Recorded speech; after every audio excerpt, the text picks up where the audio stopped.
Are you ready to embark on a transformative journey of rebuilding your life? Look no further than the Rebuild podcast. Join us as we dive deep into conversations that nurture personal and spiritual growth. Through the wisdom of the Word of God and practical applications, we'll guide you towards becoming the best version of yourself. On this podcast, we will delve into a variety of topics and insights, ranging from mental and emotional well-being to personal development and spiritual growth. Together, we'll explore the paths to healing, resilience, and the restoration of inner peace. Subscribe now and let's rebuild our lives together, one uplifting conversation at a time.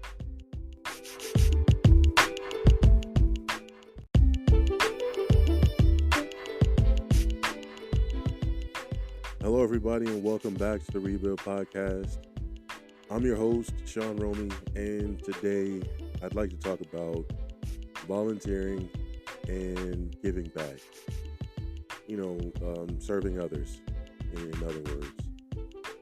I know that this is a topic that, we can often utilize as a cliche, right? Being able to serve others and, doing certain things, but I really want to talk more from a standpoint of just how broad and expanse this particular topic can go. I want to talk about it from a space of being able to utilize our giftings, right? Again, we don't have to, when it comes to the body of Christ and serving as God calls us to serve, it doesn't have to be the same cookie cutter type thing. I think that's one of the things that really hurts us from this dynamic, right? A lot of us will give to charities, or we'll do, soup kitchens and certain types of clothing drives and food drives, and that's nice. And I'm not knocking that, I'm not denying that. We'll talk about that too, but as with a lot of other elements within the body of Christ, a lot of us don't take to certain factors or certain elements of life as an opportunity to showcase God's will and purpose. And so you're talking about a lot of opportunities to, impact the community being missed because it doesn't look like what we would assume the volunteering aspect should look like. So let's go ahead and jump right into this, right? When we talk about volunteering and the faith, or serving others and the faith, we have to bear in mind again, this is utilizing a lot of different passages, right? You're talking about in Matthew 22, right? Loving your neighbor as yourself. And from that basis, right, if we love ourselves the way that we say we do, we make sure that we're healthy, we're making sure that we're fed, we're clothed, we're sheltered, we're making sure that we're good from a mental health place, we're making sure that we're good from a physical health place, right? No ailments, no issues, no sicknesses, no diseases. We're able to tend to ourselves and make sure that we're in a good place, right?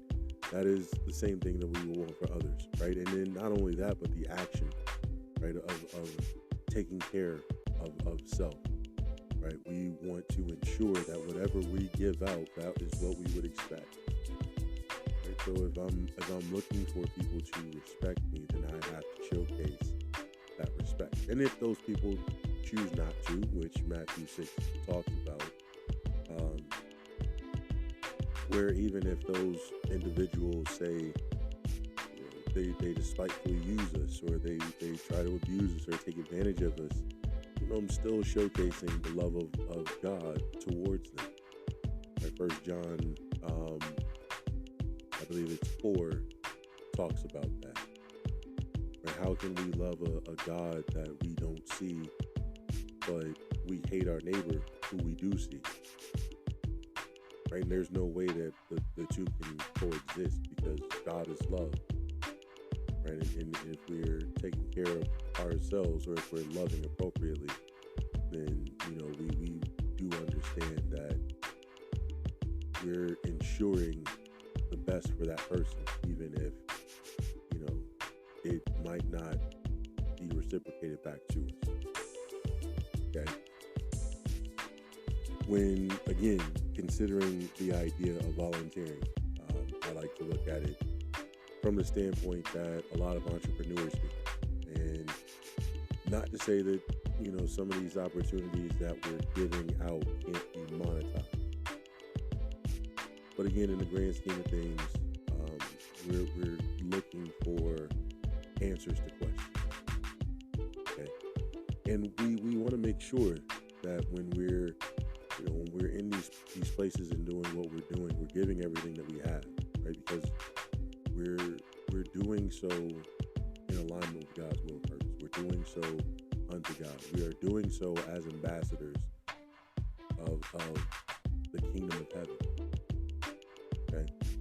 In fact, when we talk about the call to serve, or discovering our purpose through volunteering, when we get into the call or the calling, a lot of us have talents, giftings, a lot of us have skills that we can utilize to help our brothers and sisters to grow and to elevate. Maybe you're really good with a particular sport. Yeah, you can monetize that too. If you want to, say, do something outside of a volunteer aspect, but you can coach a league or start a league. You could coach a team or start a team in a particular area. You might give free training here and there, whatever the case may be in that regard. But you're doing so with the purpose of finding the answer to a particular problem. That's why I said, take it to where an entrepreneur would think. That's a lot of what they're taught, what they teach, right? Is your job is to find the answer to a problem in order to find your purpose or your calling, right?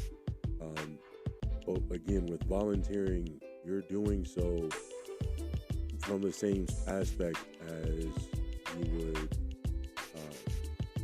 say working at a soup kitchen or, doing a clothing job. You're not looking for anything in return, right? This is pure investment, okay? Again, this is not to say that you can't do certain things for a profit. You can, right? But, you don't want to corrupt trying to do something that you're volunteering for just for the sake of you trying to make a couple extra dollars on the side. Because again, you never know where this could take you, right? Volunteering is a great way to discover, in that case too, our God-given purpose. You might find yourself starting off a team because you have a love for the game, and maybe you're trying to give the kids an opportunity to, have an alternative other than what the environment showcases to them. And that might lead you to becoming a head coach, and in you finding your niche in this coaching environment, you might find yourself with an opportunity to coach at a higher level. You might get the eye or the attention of some other big time guy who just so happened to come watch one of your players, and now you're getting an opportunity to go somewhere else, right? You never know, right? But that's just one aspect, right? There's so many other elements like that, right, where we can find opportunity to volunteer, to give. And again, we're doing so from the purpose of utilizing our God-given skills in the way that God wants them to be used. That does not mean that we're, we have to be limited to certain things, right? I use that example with the sport because I know of a guy I went to school with who he actually did that. He started a program, a football program in the community, and that was 14 years ago. Ironically enough, he had actually made a post about it, but it's been about 14 years since he started that program. He started it from scratch, and he built the program, and in that he was able to reinstate the football program at the high school. The high school didn't have a football program for almost 20 years up to that point. And it started off a co-op with another school, and then it became its own program the following year. And they've had their successes. They've had some players that were able to go to college off of that particular thing, which is great. You have other guys that have had opportunities to coach in different places in different areas because of the experience, right? Just starting off volunteering, and their lives have been effectively changed and altered. We had a guy that had an opportunity to go back and chase his dream of wanting to become a professional football player. You never know what kinds of things can come about from that, and that's just that side. I also have a connection to an AAU program here in the area, and he branched off from a bigger game program, and he started his own program. And 20-some years later, he was able to, turn his program into a nationally recognized program. And not only that, but then he continues to do showcases, bringing in top talent from around the area, top talent from around the state of Missouri and the state of Illinois. He's able to get talent from places like Missouri or Tennessee and Kentucky. I think they got a couple of teams from other places, and really give an opportunity for guys to be, given exposure, that they otherwise wouldn't have had. Had a lot of guys that have gone on to be collegiate athletes. There are some that have become professional athletes as a result. And you can tell that, with him and his program, he was doing it based off of the love of the game. And it's very powerful. And one of the things that I can appreciate about him was his demeanor in terms of just allowing us to be comfortable being ourselves. I was able to grow a little bit as a basketball player because of him. No disrespect to any of my high school coaches, but I wish I would have had him as a high school coach, just to be perfectly honest. He was really cool.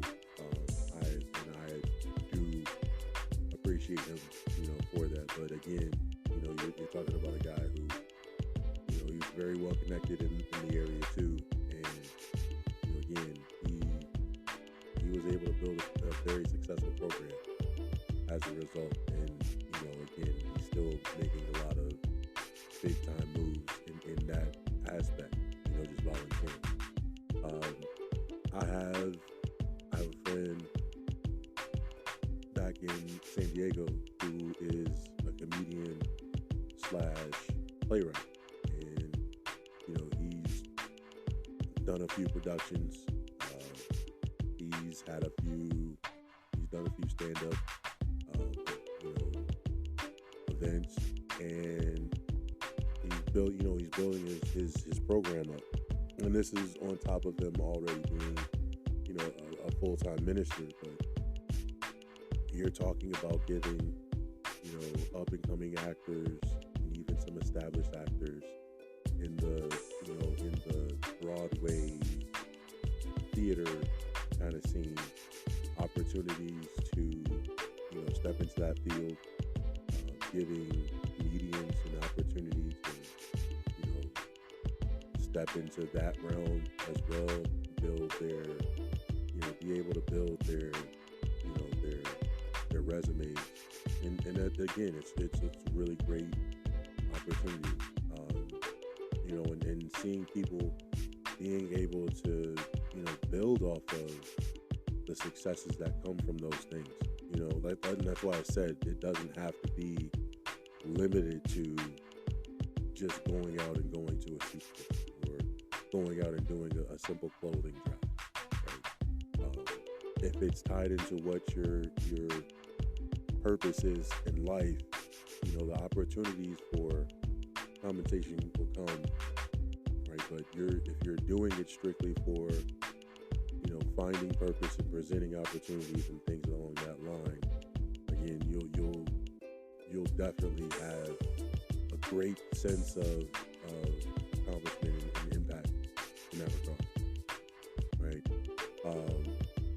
I love the idea, that when it comes to doing these things, right, we're finding opportunities that are aligned with our interests and our skills and our goals. I'll utilize, even just for the sake of keeping it simple and kind of broadening things out. I've done a few events in terms of photography, and then from that standpoint, I've been able to do a lot of volunteering for audio and visual, doing some media work, and it's been kind of nice, just being able to do that, finding what works, what doesn't work. That kind of has become the basis on building this blog and this podcast, just being able to do that. But not only that, but also finding and discovering the love and the hobby that is, photography. Just being able to appreciate the moment and capturing moments and being able to share those moments with other people. It's a lot of fun.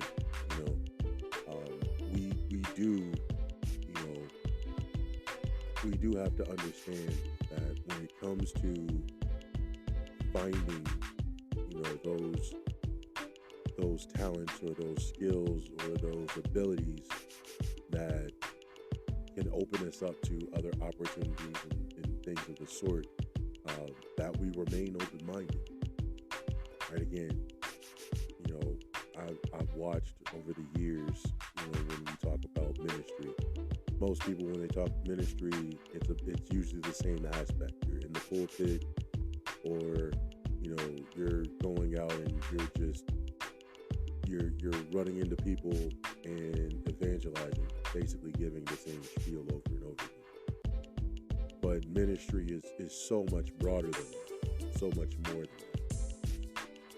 Right? And volunteering is no different, right? Not to beat the dead horse, but and I've done the soup kitchens, I've done the food deliveries, I've done food drives and clothing drives and toy drives, and I've done blood drives and volunteering events along that line. I've done stuff like that. So I'm not knocking that those opportunities are they're insignificant, because they're not, right? But we can we can expound from that realm. Because again, it's very important for us to know and understand that there is no box, right? When it comes to putting these things into action, right? Again, not to beat the dead horse, but there's an abundance of opportunities, right, that we can get into. We can do, you can do fundraisers, right? And you can have opportunities to influence the community. And as a matter of fact, another example that I have that we can talk about, I have a friend that just actually completed their second annual event. And in that event, you're presenting it's an all day kind of summit, and what you're doing is you're presenting, you're presenting courses, or you're giving classes to the community on different topics. And I believe the topic, or the theme that they had for this year, was mostly based around health and wellness. The theme that they had the year before was more so based in the community. So, home buying, and grants, and being able to find resources that we otherwise wouldn't be able to find. And it again, very powerful kind of thing, because it allows for the people in the community to see that we have opportunities for being able to invest in the community, and utilizing programs, and finding different resources that we otherwise have no idea exist.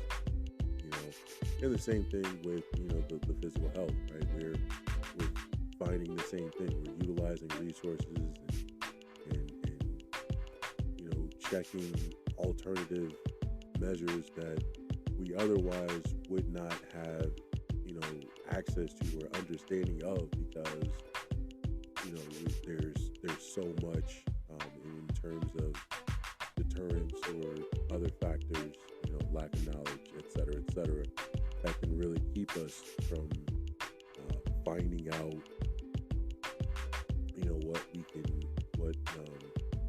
what we can do to change the narratives in the places that we live, right? Soup kitchens, again, very commonplace. Environmental cleanups, right? We see a lot of signs on the highways, right? Adopt a highway. You get a stretch of highway, you make sure that it's clean, making sure you're picking up, the waste. Being able to clean up the community, right? Picking up trash and things of that sort. That's always good, right? And again, it doesn't have to be some big over-the-top kind of thing either, right?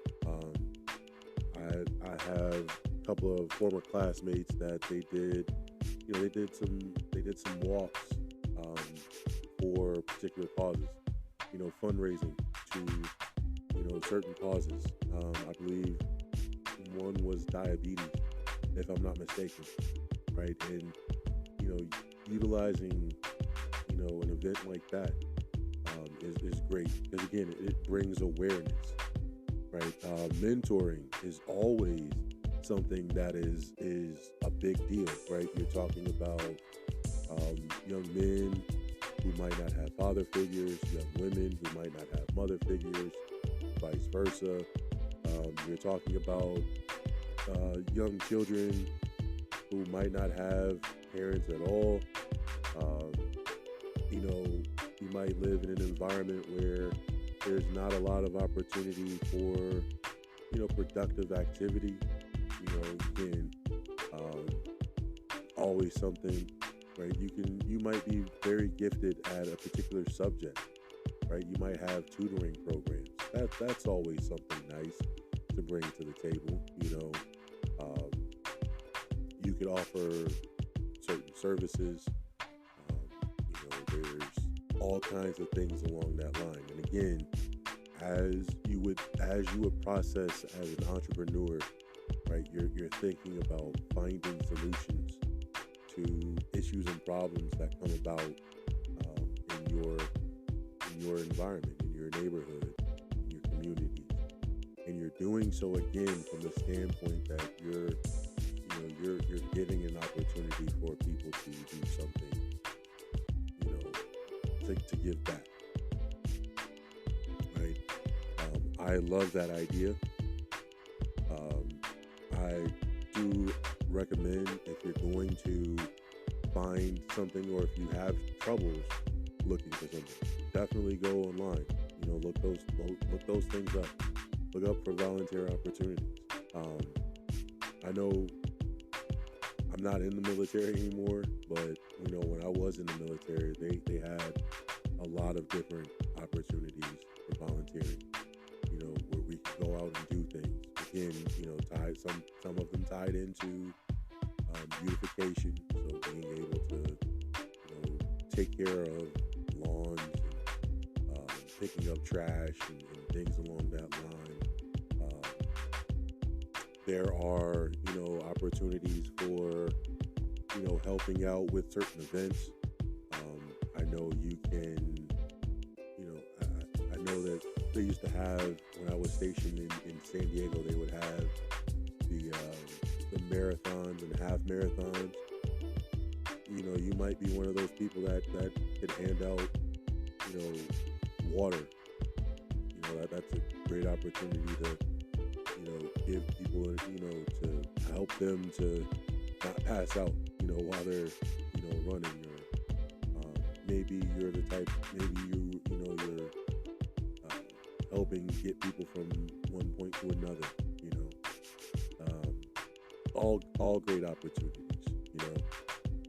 We do want to, again, ensure that our brothers and sisters know, especially when we're talking about building the body as God sees fit, that they understand that we're invested in the community just as much as, they see the other things that we push so heavy, right? I know a lot of us get excited about talking about certain things like the tithes and the offering and, the saving of souls and the number of bodies we have in our churches and all that stuff. But being invested in the community is just as important, right? Showcasing that, we have a need, a well-rounded need, right?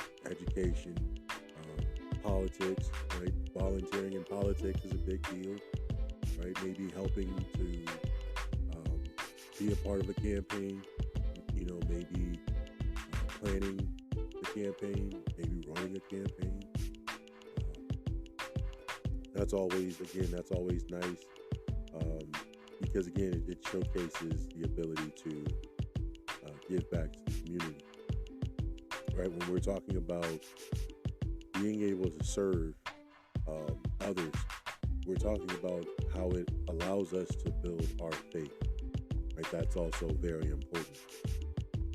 And when we're talking about our understanding our connection to God and deepening our faith with regard to that connection, we understand the power that we have in servitude, right?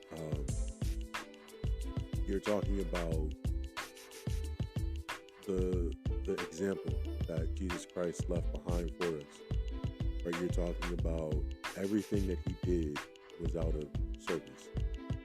Yes, he performed miracles. Yes, he turned water into wine. And yes, there was a woman that was healed that had an issue of blood for 12 years. And yes, he talked to a lady at the well and, changed her life. And, he allowed for lame men to walk and blind to see. And we understand those miracles, bringing people back to life and all.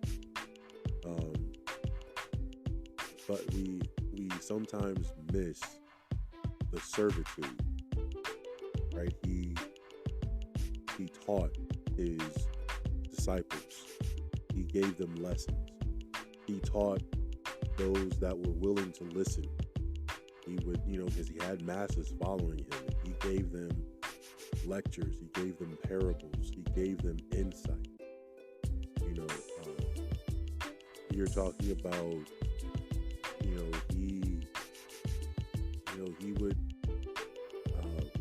he would do things along that line.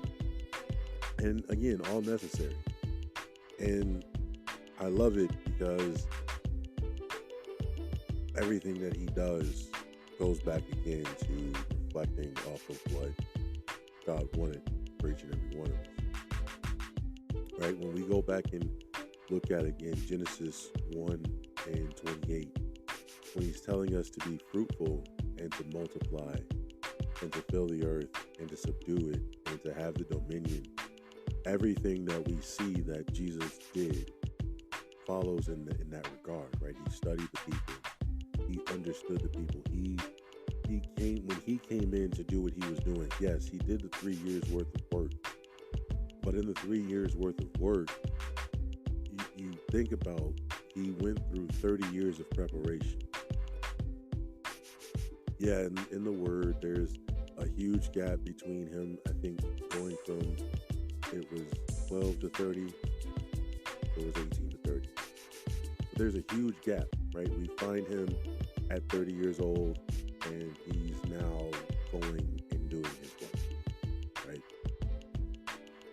But during that time, during that gap, he's amongst the people. That's preparation, right? When you consider all of what it was he was doing, understanding how the people moved, understanding how the people maneuvered, understanding what they thought and how they processed, that all matters, right? There's no point in creating something or having something that you can't share with the other people, right? Imagine being a guy that created a cure for, AIDS, as an example. You created the cure for AIDS, but AIDS doesn't exist. Imagine how frustrated you would kind of feel behind that, right? You're creating something that never existed. That would be, pretty, insignificant. You would feel insignificant. Imagine, creating, imagine creating something like the wireless telephone, but you don't have, there's no other technology around. And so you have this device that is, years, decades, centuries ahead of its time, and you can do nothing with it. It'd be pretty frustrating, right? And the same goes for us in servitude, right? I wouldn't want to create a food drive, and the people that I'm serving in the food drive already have food. That doesn't serve the purpose, right? So in that gap, in that time period, that a lot of people contest and argue and find fault with and everything else, you can imagine Jesus is amongst the people, knowing them, studying them, understanding them, connecting with them, bonding with them. So he knows exactly how to be what he's purposed to be when the time comes.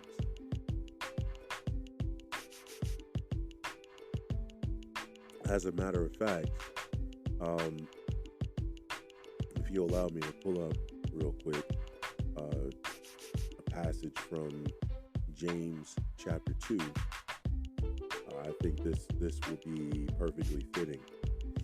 And I think so, more so just because of what Paul is writing here.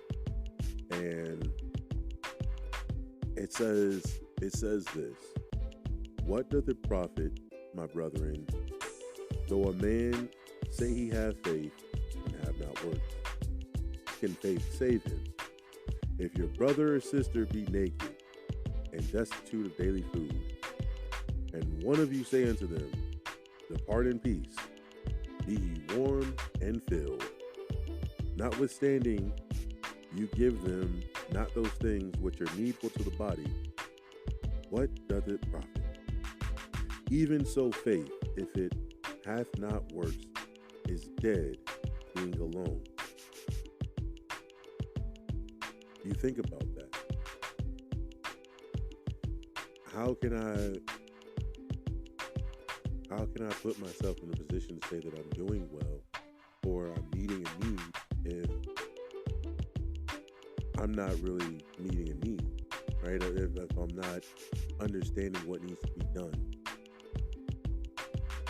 Right now, I know for a lot of us, when we talk about faith without works, we typically, we're considering faith without works for us receiving things on the other side. But when he's talking about faith without works, it's not being able to meet a need, and that's far greater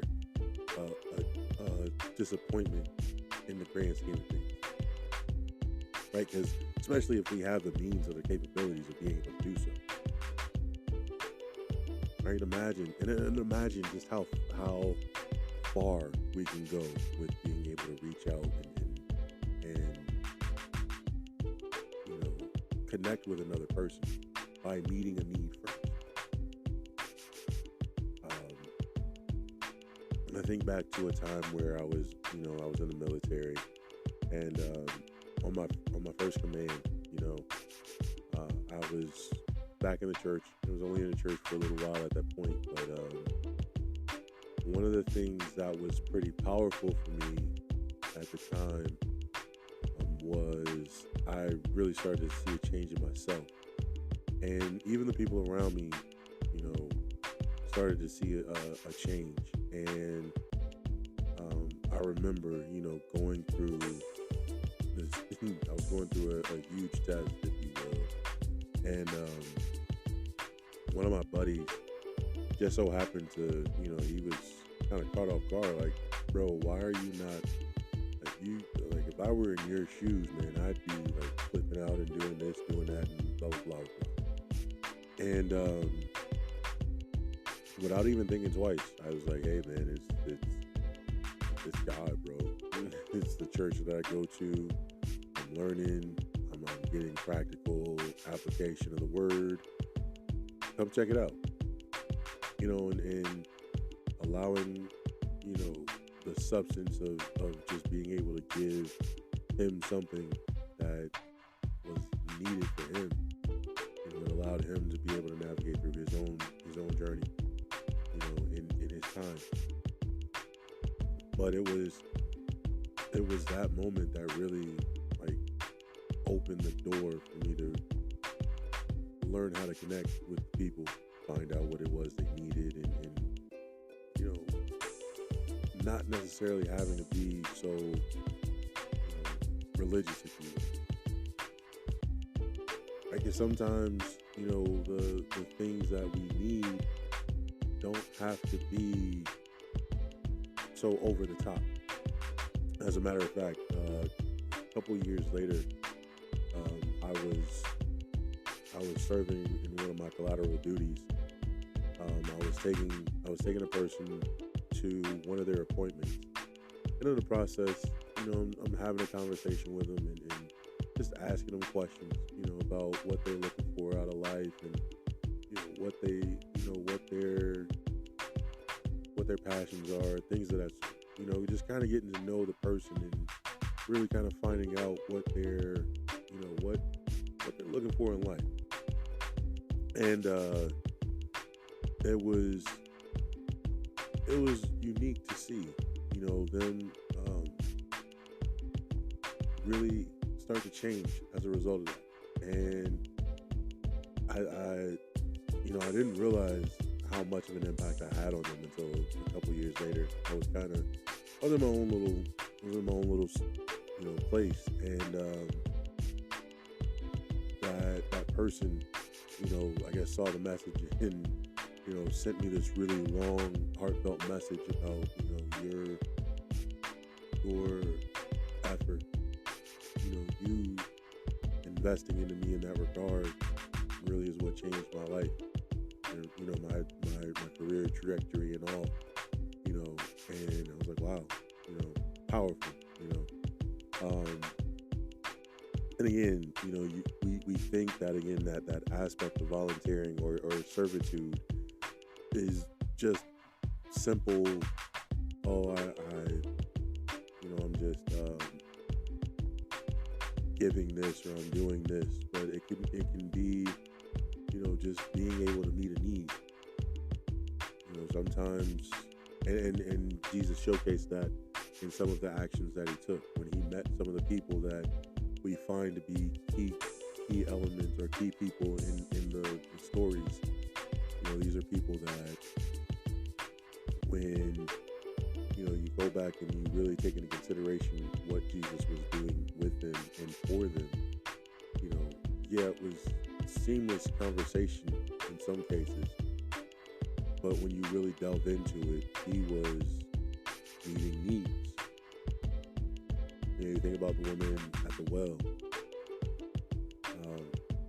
You know, he's offering her an opportunity to connect to him, right? And it took her a minute to catch on, but she started to see, you know, that he was who he said he was. She could see it after a while, right? She was able to let her guard down because he was able to meet that need. You're looking for a sense of purpose. You're looking for a sense of comfort. You're looking for a sense of meaning. And you've been chasing around, you know, this particular element, thinking that this is what's going to give you that sense of purpose, but I'm that purpose. It's like, wow, you know. Or you take into consideration, the woman with the issue of blood. You know, here's a woman who, you know, not only showcased a lot of faith, but when you talk about getting the hem of his garment touched, and then he stops and interacts with her. You know, not only did she go and she have that transaction happen, but now he's able to meet a need of hers. Reassurance. You went through this process. I know tradition tells you that you're dirty and you're, you know, but rest assured, you're whole, you're restored, you're clean. You don't have anything to worry about. Go be free. You think about the woman that was accused of adultery, right? Being caught in the act.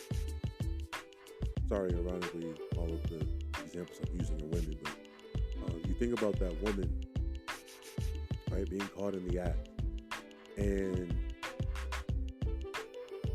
you know, he tells them, all right, well, you got to follow the law. Law says, be without sin, cast the first stone.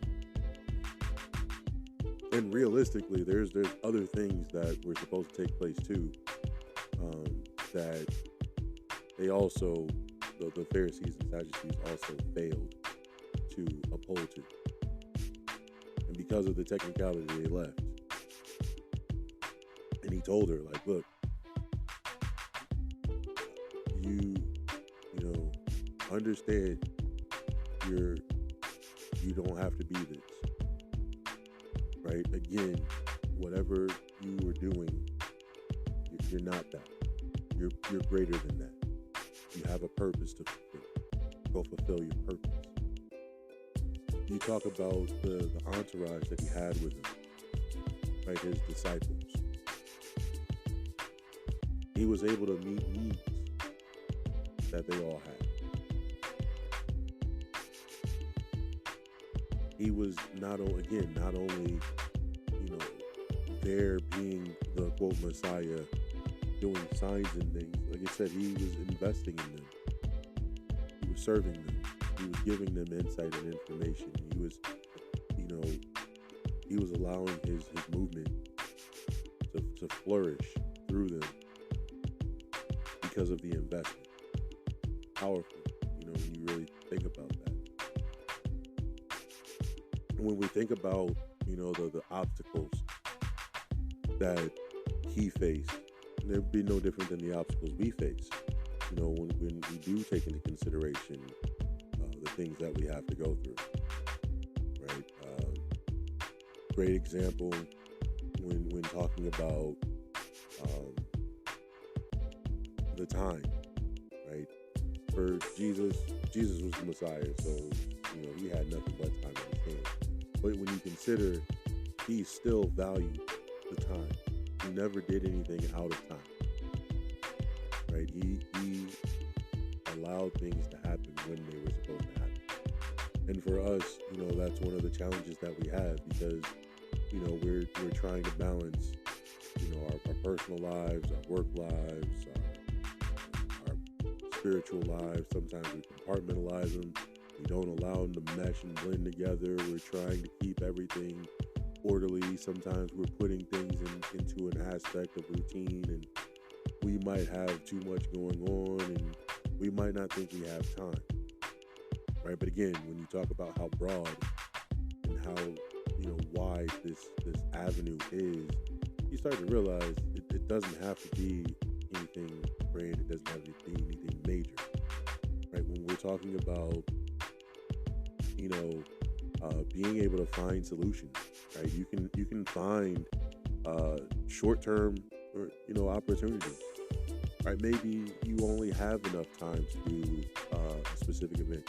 As a matter of fact, and it wasn't really a volunteering opportunity, or I wouldn't consider it one because I got paid, but my brother invited me to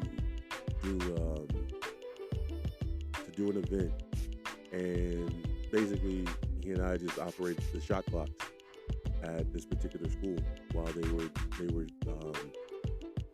doing a showcase for young boys and young girls, to be seen by different scouts and things of the sort.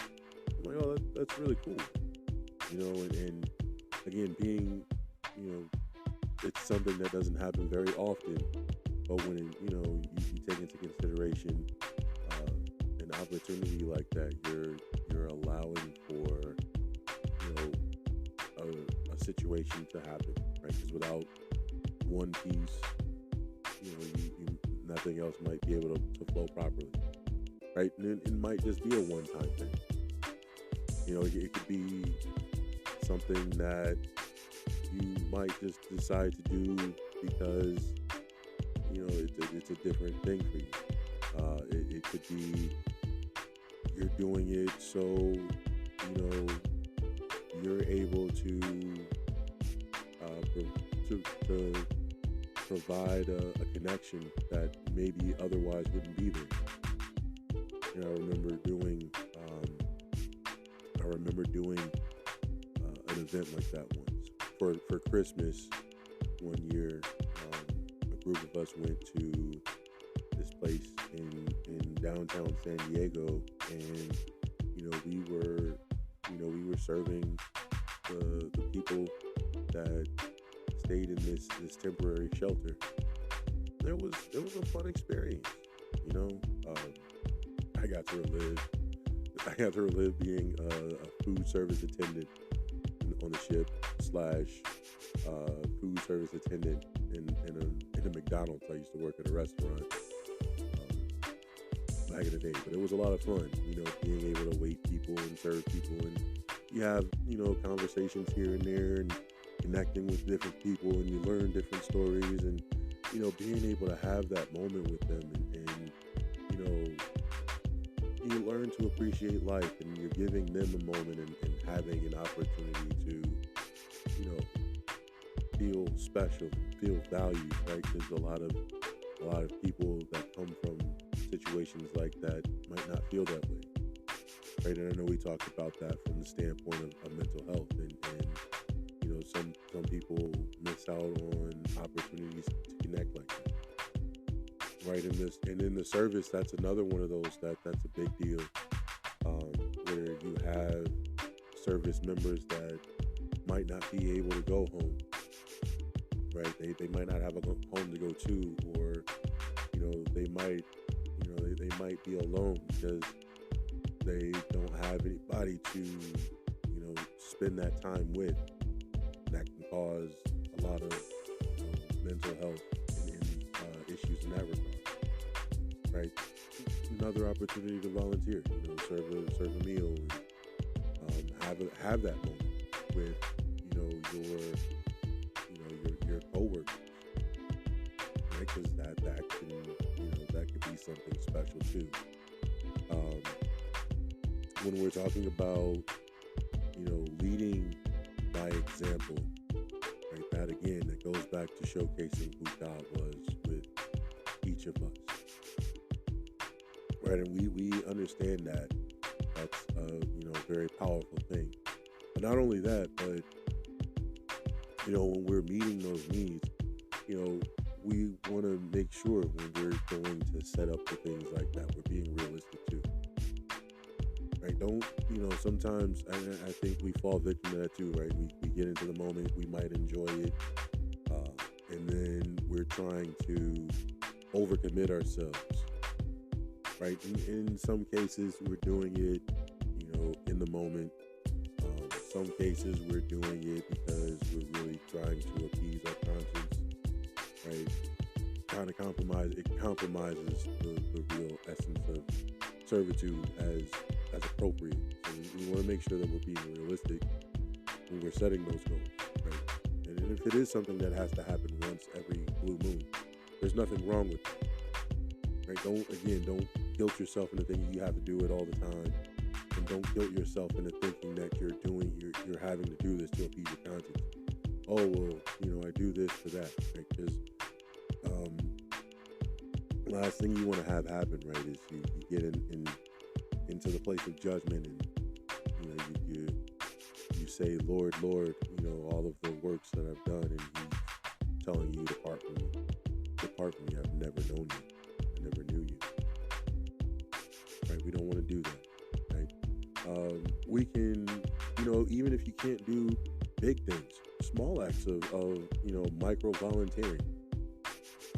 And we think that, again, sometimes we think that those are these grand acts and gestures. Volunteering can be something as simple as helping someone across the street. It's a volunteering service, right? Because you're serving another person, right? And you're meeting a need. I know that sounds very cliche, right? Oh, you help a little lady across the street, but she might need the protection. That 2.5 minutes across the street, or in that busy intersection, she might need that protection. People might be impatient because she's walking super slow, right? Or maybe she's carrying groceries, and it's a burden for her to carry all of that weight, and you just so happen to be there. You never know what could be going on, right? But again, a lot of those actions really do go a long way, right? And again, it doesn't have to be a grand gesture, right? When we talk about being able to allow those acts to inspire others in terms of a ripple effect, again, this is how we're building community, right? This allows other people to see that we're really truly in it for enriching and inspiring others, right? It's not about trying to be seen. And trust me, even the people that are receiving the service know the difference between someone being genuine in terms of being served, and those that are really doing it more so for attention, right? There are certain characteristics, there's certain gestures, there's certain mannerisms that go along with a person that's being genuine and a person that's really out for themselves, right? And I know with today's day and age, social media really putting a lot of people in compromising situations like that too. You got to be mindful of that as well. But right, we want other people to be mindful that what we're doing is genuine, right? In terms of helping and serving. And we think servitude and volunteering just has to be based on going out and doing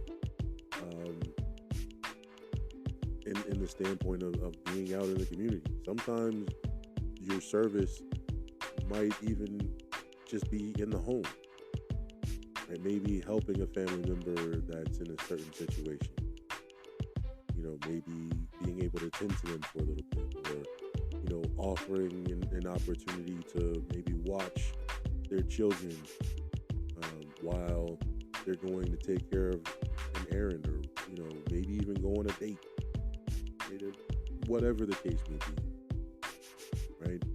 We want our brothers and sisters to know that we can lead by example, embodying the spirit of servitude, right? That was Jesus's main lesson, if you will. Lesson, if you will. He wanted us to understand the concept of serving others. You go back and look at the way that he embodied the Old Testament. He embodied giving to others, loving on others the way that he loved himself, and understanding that power that comes with the impact of meeting the needs of our brothers and sisters, a lot like what James 2 talks about, right? When we talk about, just in concluding this episode, and I know it probably sounds like I just said the same thing over and over again, and I really hope that we get past, we're really able to see the power that comes with the servitude. But we do want to encourage all of us, to embrace the journey of faith through compassion, through servitude, right? Because that's what, that is the example that, again, Jesus wants us to follow at the end of the day. In fact, I was actually reading in Genesis.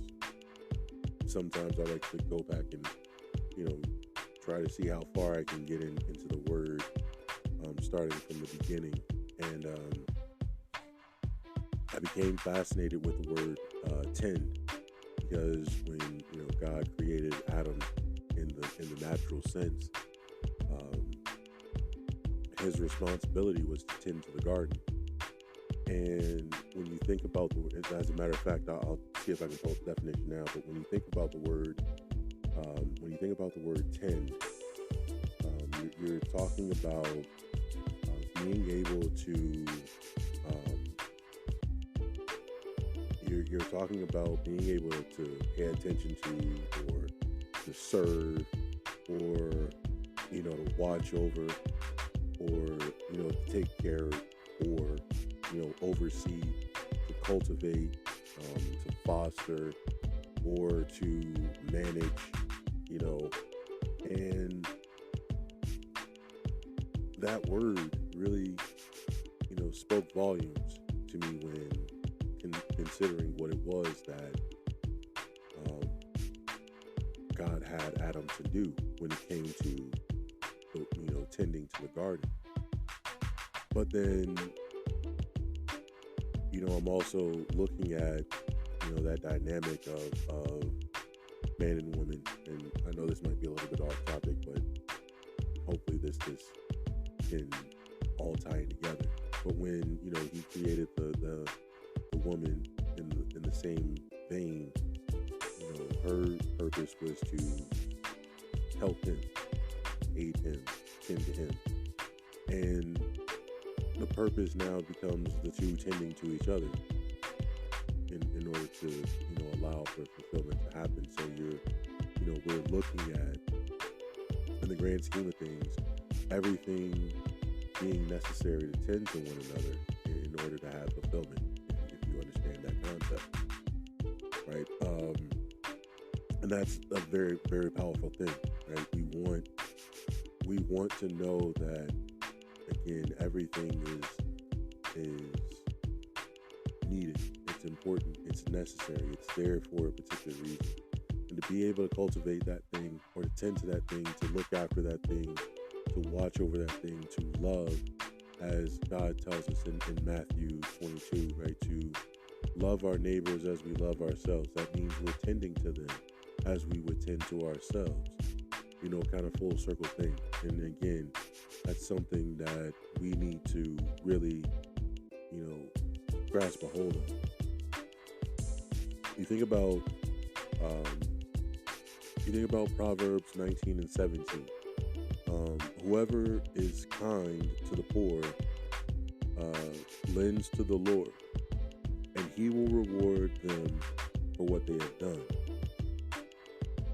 When you think about it, we're tending to whatever the needs of the people are, whatever that may be. Right? Sometimes the need might be pretty obvious.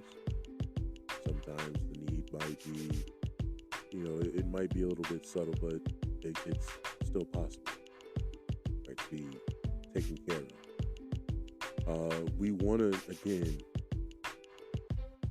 to make sure that what we're doing, it has the love of God attached to it, right? Again, we don't want to do it for the sake of being seen. It's not about us. It's about fulfilling God's will and purpose. I do encourage all of you guys, if you can, to look for those opportunities online to give to the community if you can. If you can't, look and try to find different things that can help in terms of, maybe your block, or maybe again in your home with your family, being able to find and meet a need in that regard, right? And I know that the perception of, volunteering, a lot of us think that it has to be outside of the home, or it has to be, it has to be, again, it has to fit some perception, right? Going to a soup kitchen or a clothing drive or things of that sort. But no, again, we're tending to and meeting needs. That's the important part. And I implore all of us to be able to operate in that servitude, because that's what God wants us to do. Father, I thank you for today. I thank you for an opportunity to teach us about how to be faithful and volunteering and giving and serving others. Lord, I pray that we find ourselves being able to meet the needs of our brothers and sisters as you intended for us to do. I pray, Father, that we're able to allow ourselves to decrease in these acts and these actions, and that you increase, that we're able to see the power manifested in being able to meet those needs. Father, you tell us in James chapter 2 that what does it profit us to say that we have faith and we're not able to meet the needs of our brothers and sisters? We have to have the works that go along with the faith. I pray, Father, even from this standpoint, that we unlearn the concept of faith without works, from the standpoint of receiving the things that we're looking for, and understanding that faith without works is an application of your principles. We don't want to be manipulators of your word and taking your word out of context. I pray, Father, that we find ourselves in living lives of servitude. I pray your will be done in all of our lives, God. Thank you. Your will be done. All I ask in your holy and heavenly name. Amen. I thank you guys for taking the time to come out and listening to us with regard to servitude. I do pray that this finds you all well.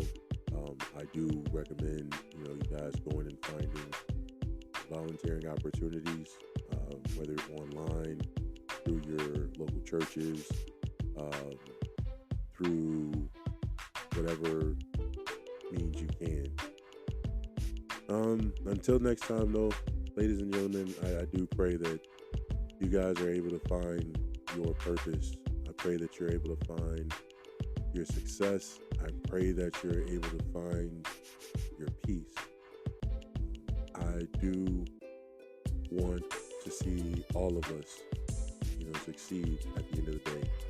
I want all of us to be able to operate in God's will and purpose as He calls for us to.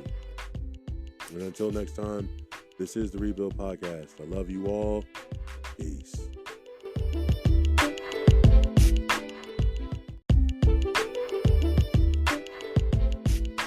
Thanks for listening.